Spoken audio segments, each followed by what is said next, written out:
free. Okay. We can take this pattern, maybe questions from that row, maybe two from that row, and I would preferably be gender sensitive. We take it from one male, female, then we come to this other. I will start with him, then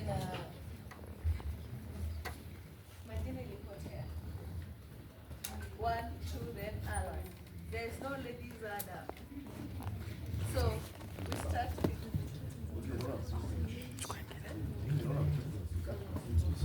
I will ask Thank you very much. Good afternoon, everyone. My name is Ken Njagi. I'm a master's student pursuing community development.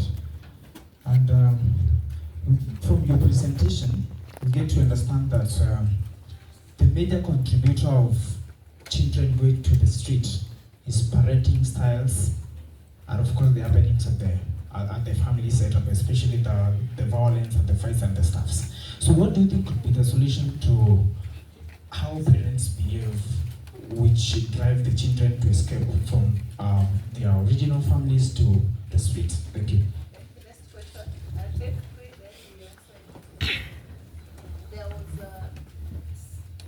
Yeah, thank you. Thank you, Prof. That was a very powerful presentation. My name is Rufo. I teach sociology and community development. One question is, what is the exit strategy for these children? How will we ensure that they don't come back to the streets? And perhaps because you have been presenting a very empirical evidence, have you encountered relapse? Children going to their homes, then coming back, and perhaps how have you been handling that? Thank you.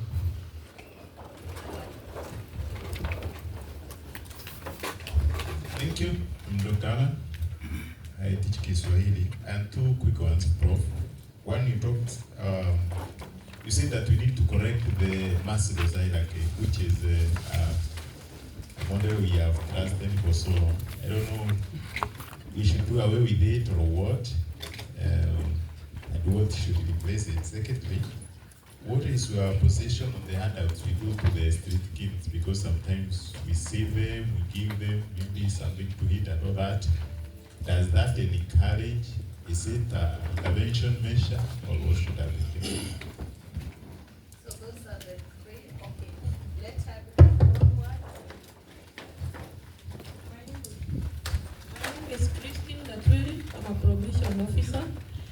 And my question is, I can see some of your mandates are rehabilitation and integration, which is also part of our mandates as probation officer, is to rehabilitate and integrate among others. So I was asking, is it possible for SOTO to collaborate with probation in rehabilitation and integration? And if it is possible, how can we do that? Because we also deal with children that are in conflict with the law. Yeah, great, thank you. So, I made a face because we also have a Christine Gatwiri.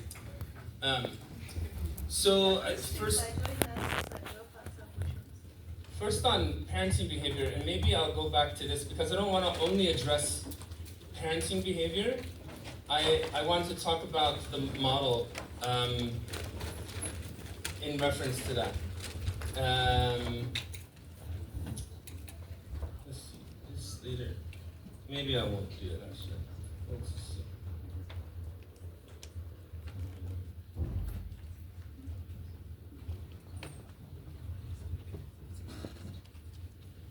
Yeah, this one. So is it okay if I don't have a mic? Is it? So in any kind of behavior, like for positive parenting, we want parents to have alternatives to punitive parenting or negligent parenting where they don't invest in their kids and have more supportive, warm, positive reinforcing, there's specific behaviors that we want. And there's information about those parenting behaviors and motivation to engage in those parenting behaviors. But oftentimes people perpetuate what they knew. And so you need to give some space for people to process what they to make space for what can come.